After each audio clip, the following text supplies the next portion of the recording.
So, dear students, I think uh, you went through the previous class. You might have revised what we have learned in the previous class. Now, in the previous class, we discussed about the electric current in the solid conductors, or how the current starts to flow in any solid conductors. Okay, so in that discussion we came to know that if a solid conductor is kept without biased, okay, without biased, what is the meaning of biasing? Yes, what is the meaning of biasing? Very simple. Okay, biasing is nothing but a method of, or a way of connecting the EMF. Okay, connecting the EMF across the conductor. If we connect any EMF across the conductor, then that process is called as biasing. Okay, see, if there is no connection of EMF across the conductor, then there is no current in the conductor.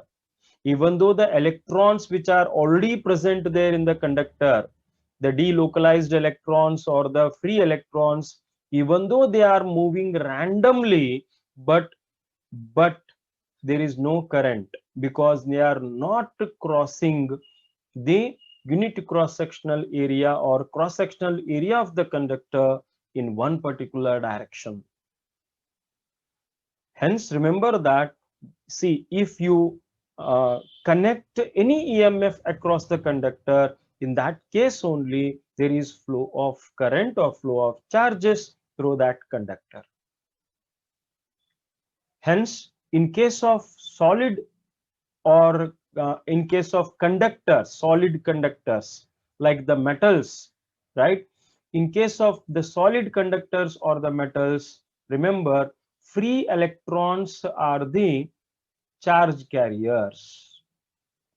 They are the charge carriers.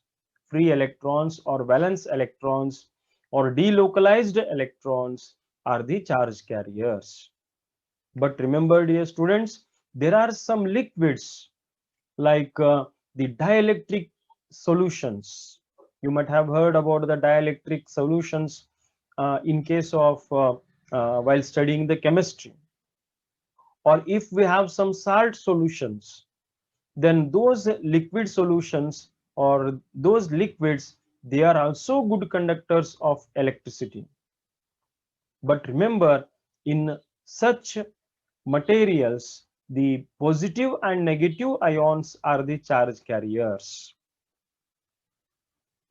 Okay, remember, in case of the dielectric solutions or in case of salt solutions, the positive and negative ions are the charge carriers. In the same way, if you consider the gases, in gases also, the positive and negative particles or ions, they are the charge carriers or they are the current carriers. Okay, yes, just let us have one note of this. Then let us move to one very important part of our discussion, that is the Ohm's law. Okay, Ohm's law. Dear students, already in the 10th standard, you have learnt about the Ohm's law. In the 10th class, the concept of study of Ohm's law was there. You have learnt about this. What actually is the Ohm's law? See, Ohm's law gives the relationship between the potential difference or the EMF applied across the conductor, the current flowing in the conductor, as well as the resistance of the conductor. So it gives the relationship between these three factors which are associated with the conductor. Okay, so here what actually is the statement of the Ohm's law? Try to understand it, dear students. See, it states that the strength of electric current electric current through the conductor is directly proportional to potential difference applied across its ends.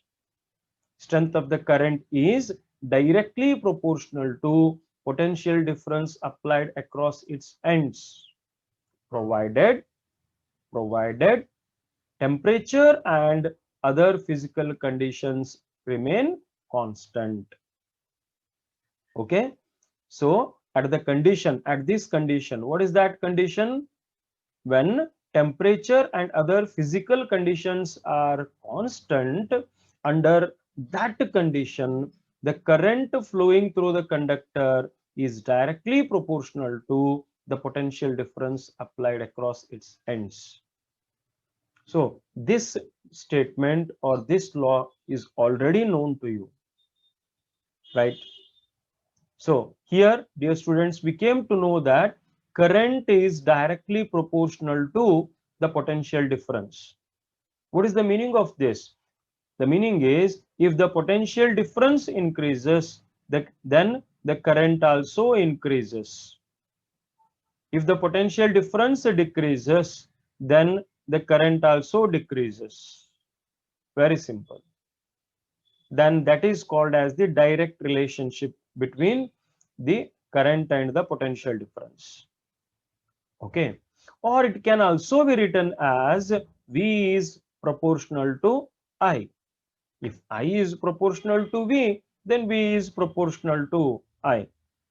No problem. Now, in our previous discussion, we know that whenever we remove this proportionality sign and bring the equal to sign, at that time there will be appearance of one constant that is called as the proportionality constant. Okay, whenever instead of the proportionality sign, if we bring the equal to sign, then there comes one constant that is called as the proportionality constant. So here the proportionality constant is R, capital R, and this capital R is nothing but it is the resistance of the material of the conductor. Capital R is the resistance of the material of the conductor. ನೀವು 10th ಒಳಗಡೆ Kannada medium ಒಳಗಡೆ ಇದನ್ನ ರೋಧ ಅಂತ ಕಲ್ತೀರಿ, ವಾಹಕದ ರೋಧ ಅಂತ ಕಲ್ತೀರಿ, ಹೌದಾ? So ಅದನ್ನೇ ಇಲ್ಲಿ ನಾವು resistance of the material of the conductor ಅಂತ ಹೇಳ್ತೀವಿ. ಓಕೆನಾ? Yes. So therefore, according to Ohm's law, we got one relationship, that is V is equal to R into I. Now, if you bring a small change here, then we can find the equation for resistance, that is R is equal to V divided by I. R is equal to V divided by I. Okay. So we can calculate the resistance of the material of the conductor if we know the potential difference applied across its conductor, across its ends, right? And the strength of the current flowing through the conductor due to the potential difference. If we know these two things, we can find what is the resistance of the material of the conductor. And we know that resistance of the material, it changes from one material to another material. Okay, the resistance of iron is different, the resistance of copper is different, the resistance of silver is different, the resistance of aluminum is different. So different conductors have got different resistance. Okay, among them silver has got the highest, so among them silver has got the least resistance. Silver has got the least resistance because, see, because of this, see, silver becomes the best conductor. Try to understand the relationship between the two things. One is the resistance and another one is the conductivity. Okay, conductivity ಇವೆರಡರದು relationship ಸರಿಯಾಗಿ ತಿಳ್ಕೋಬೇಕು. ಎರಡು ಹೇಳ್ತೀನಿ, ಎರಡು explain ಮಾಡ್ತೀನಿ. Okay, ಆ relationship explain ಮಾಡುವಾಗ ಇದನ್ನ ಸರಿಯಾಗಿ ತಿಳ್ಕೋಬೇಕಾಗುತ್ತೆ. Yes. Now the resistance is a physical quantity and we can measure it and we can express it in terms of the SI unit, which is known as ohm. So ohm is the SI unit of the resistance. Is it clear? Yes.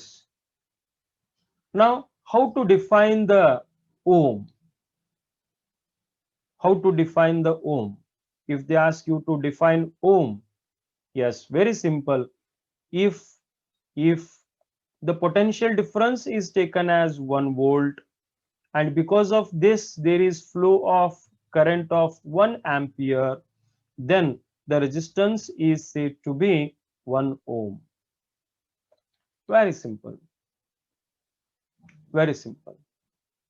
See, you can make one sentence out of this. What is that?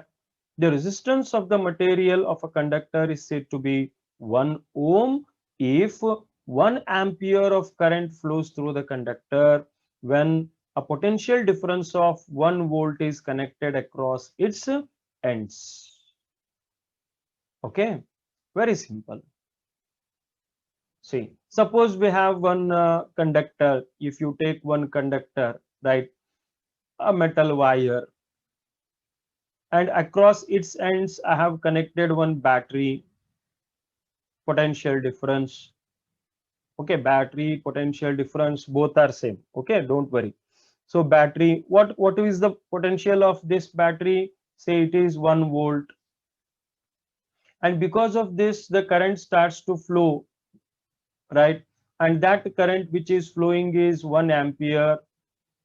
Then in such case the resistance of this material of the wire is considered as 1 ohm. Okay, like this we define the ohm. Yes. What actually is this resistance? Why the resistance is so important for any material? Okay, what actually it decides? ರೋಧದ ಕೆಲಸ ಏನು? Yes, remember, if you want to define what is resistance, or if you want to write the meaning of the word resistance, then it is very simple. See, whenever the charges try to flow through any conductor, suppose assume that charges are trying to flow through this conductor, then the atoms or the molecules which are present in the material of that conductor, they oppose the flow of charges. Okay, they exert a kind of opposition to the flow of charges. Dear students, and that nature of conductor to oppose the flow of charges through it is called as the resistance of the conductor. Okay, it is known as the resistance. What this resistance does? It opposes the flow of charges. Remember, always remember, conductor through charges ಈಸಿಯಾಗಿ flow ಆಗ್ಲಾರ್ದಂಗೆ ತಡೆಯುತ್ತೆ. ಯಾವುದು? ಈ resistance ಅನ್ನೋದು. Okay, is it clear? ನೆನ್ಪಿಟ್ಕೊಡ್ರಿ. So resistance ತಡೆದಾಗ ಅಲ್ಲಿ ಏನಾಗುತ್ತೆ? ಕರೆಂಟ್ ಫ್ಲೋ ಆಗ್ಲಿಕ್ಕೆ ತೊಂದರೆ ಆಗತ್ತೆ. ಎಸ್, ಸೊ ಎಷ್ಟು ಕರೆಂಟ್ ಫ್ಲೋ ಆಗಬೇಕಾಗಿತ್ತೋ ಅಷ್ಟು ಕರೆಂಟ್ ಫ್ಲೋ ಆಗೋದಿಲ್ಲ. ಎಷ್ಟು ಚಾರ್ಜಸ್ ಫ್ಲೋ ಆಗಬೇಕಾಗಿತ್ತೋ ಅಷ್ಟು ಚಾರ್ಜಸ್ ಫ್ಲೋ ಆಗೋದಿಲ್ಲ. Is it clear? Yes. Any problem regarding this? Resistance is nothing but it is the nature of the material to oppose the flow of charges through it. And mathematically, how we can define the resistance?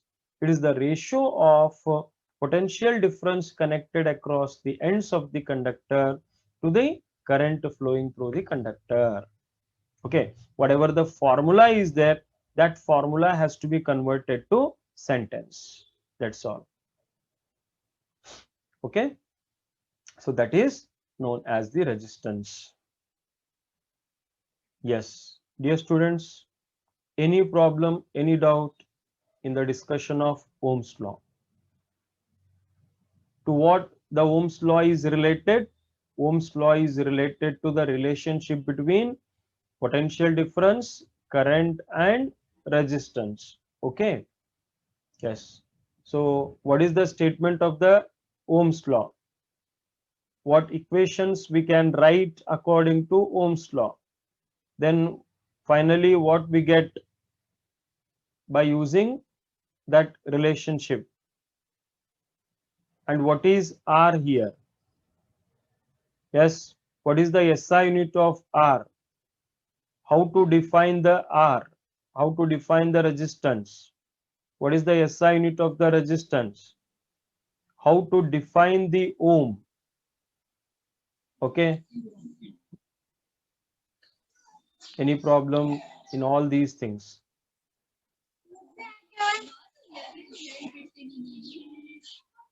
Yes. Anybody has got any doubt?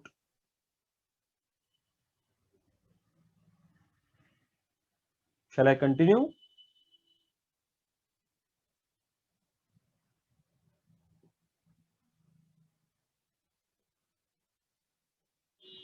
Okay.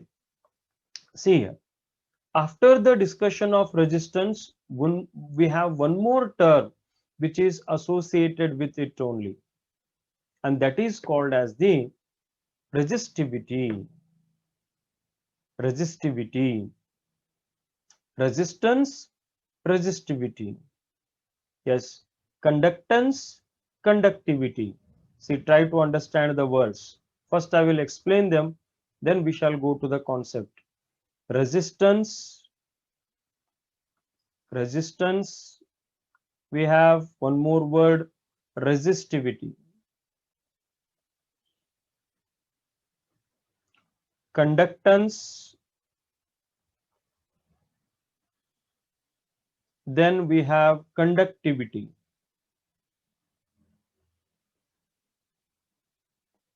Okay, small change.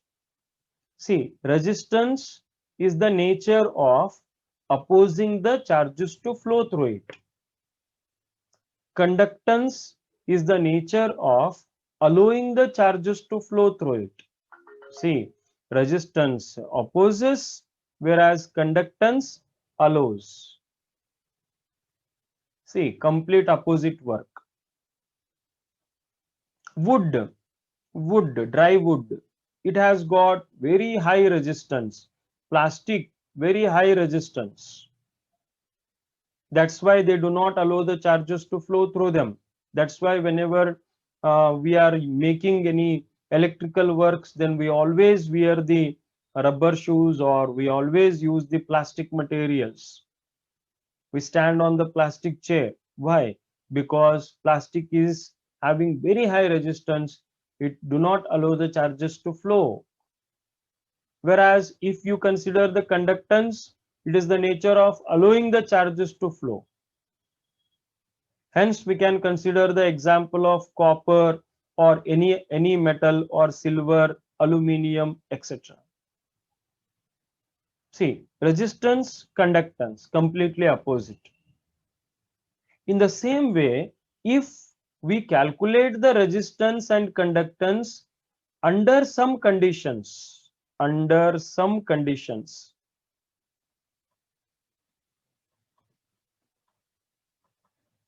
okay, then that will give the resistivity and conductivity.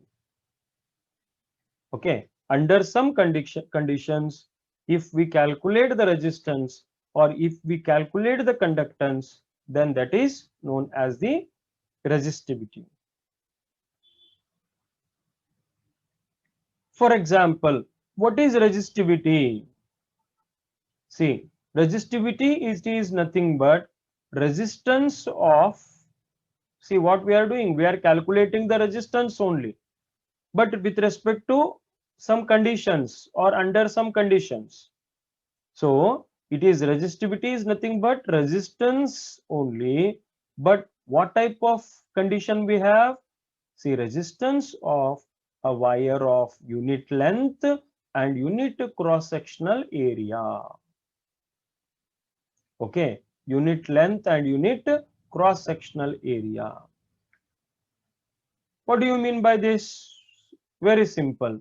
If we have 1 mm length or 1 centimeter length of wire and its cross sectional area is also 1 centimeter square, then whatever the resistance it will be having, that is known as the what?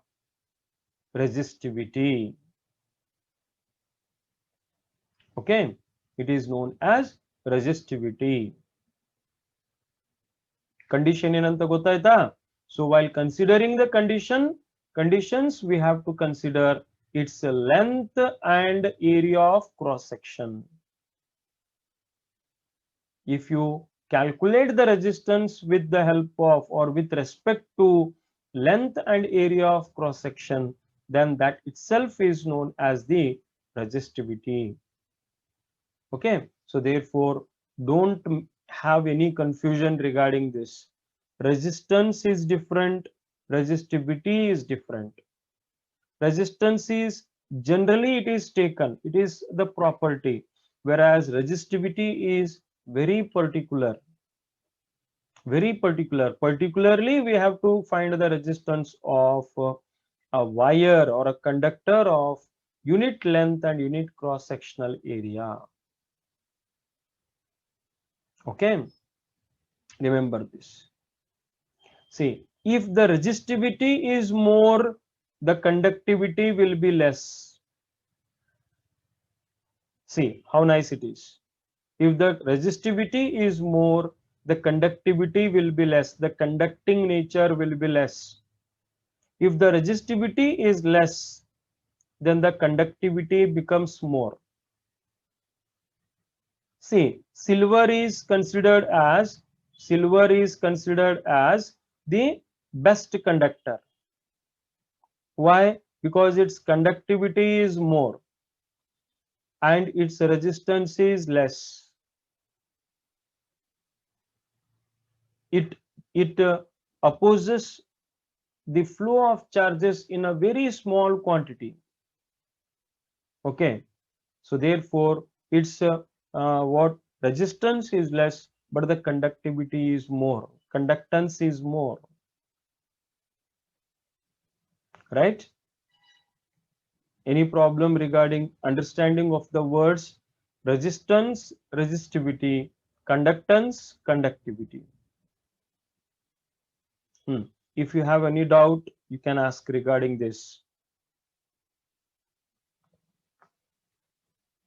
Okay, see here, on what factors, how the resistivity depends upon, or how the resistance depends upon length and area of cross section. Let us have the focus on this. Suppose I have two wires. One wire is of length say 10 meter and another wire is of length say 1 meter. Okay, see, both are made up of the same type of material. Both are made up of say copper only. Both are made up of copper. Both have got the same area, cross sectional area. ಎರಡರದು cross sectional area same ಇದೆ, ಎರಡೂ copper ಇಂದಾನೆ ಮಾಡಲ್ಪಟ್ಟಿದೆ. ಹಾಗಿದ್ರೆ ಯಾವುದರದ resistance ಜಾಸ್ತಿ ಇರುತ್ತೆ? The resistance of the wire with a higher length is more, or the resistance of wire with lesser length is more? Yes, when we make the study, we come to know that the resistance of the wire with more length is more. its resistance is more. Okay, hence we arrive at one conclusion, that is resistance of a wire increases if its length increases. Hence we find direct proportionality there. Length increases, resistance increases. Length is less, resistance is less. That is direct proportionality. In the same way, let us consider the two other cases. Assume that this is one wire of some particular length L, and this is another wire of the same length L, and let the cross sectional areas are different here. If this area is A1, this cross sectional area is A2, such that A2 is greater than A1, then among these two wires, which one is having more resistance and which is having the lesser resistance?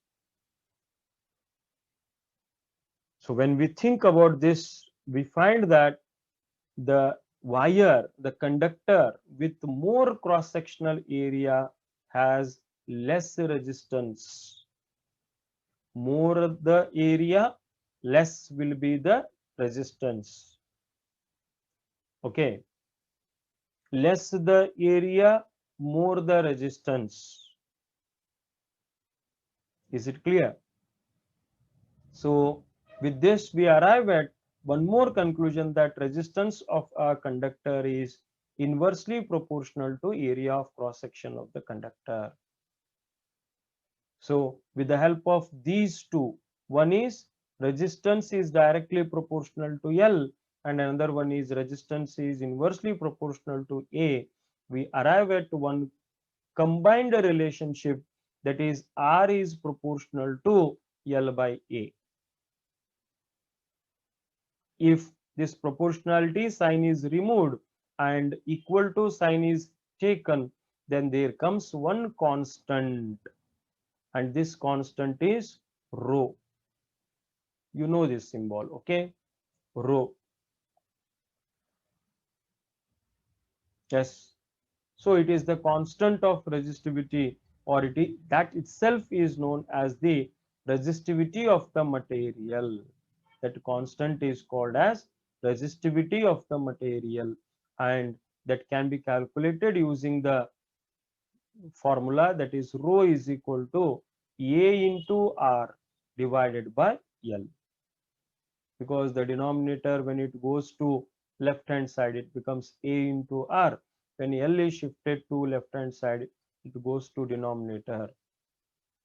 Yes, so this is the equation for resistivity of the material of the conductor. The SI unit of resistivity is ohm meter. The SI unit of resistivity is ohm meter. Okay. Yes. Dear students, do you have any doubt or any questions based upon the resistivity of the material of the conductor? Any doubts or any questions? If you have, you can ask.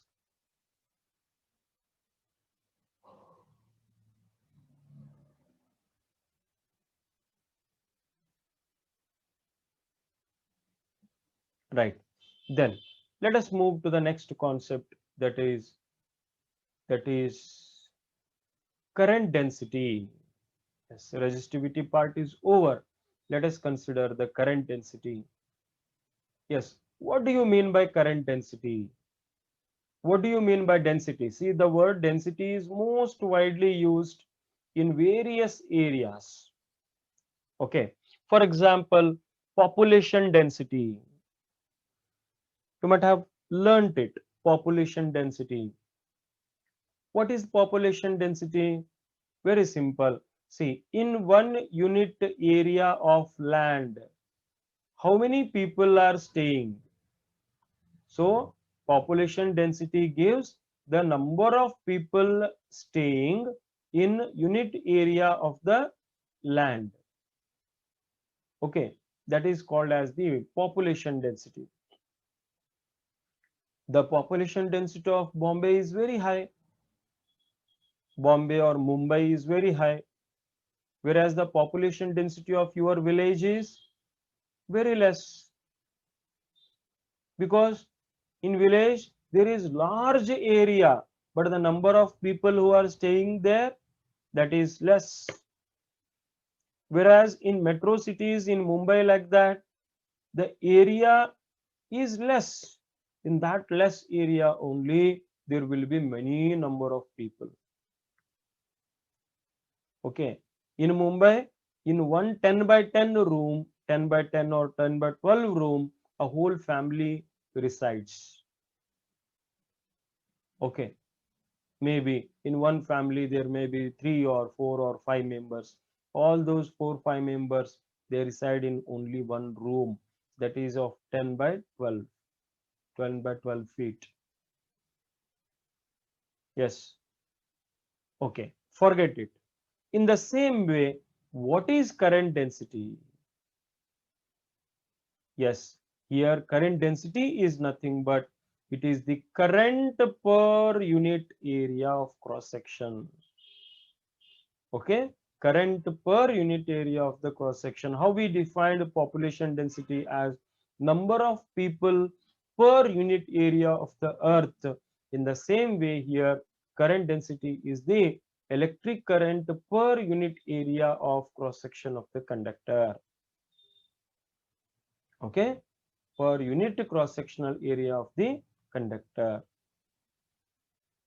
Yes, but remember, while considering the current density, always the current has to be taken as normal to the surface, normal to this cross sectional area. Cross sectional area ಗೆ ಯಾವಾಗಲೂ current ಅನ್ನ perpendicular ಆಗಿ ನಾವು ತಗೊಂಡು discussion ಮಾಡ್ತೀವಿ. Okay, suppose this is the conductor, and here we have the cross sectional area of the cross section of the conductor, and the current is flowing there. Then always the current is taken normal to the surface. Already you have learned what is the meaning of normal to the surface. Normal to the surface will be always a perpendicular line. Okay, if a line is perpendicular to the surface, then it is called as the normal. Therefore, as we have already know what actually is the current, here current density is the current which must be flowing in the normal direction. Okay, yes, this current density is represented by J. Remember students, current is represented by I, but the current density is denoted by J. Hence J is equal to I divided by A. It is the ratio of strength of the current flowing through the conductor to the cross sectional area of the conductor. Okay, I repeat once again. Current density is the ratio of strength of the current flowing through the conductor to cross sectional area of the conductor. It is given by J is equal to I divided by A. If they ask you what is current density for 2 marks, then you have to write the definition and also you have to write the equation. Then what is the SI unit of current density? The SI unit of current density is ampere per meter square. Ampere per meter square. Ampere is the SI unit, stands for current, and meter square is the SI unit which stands for area. Hence it is ampere per meter square. Okay, any problem, any doubt in this?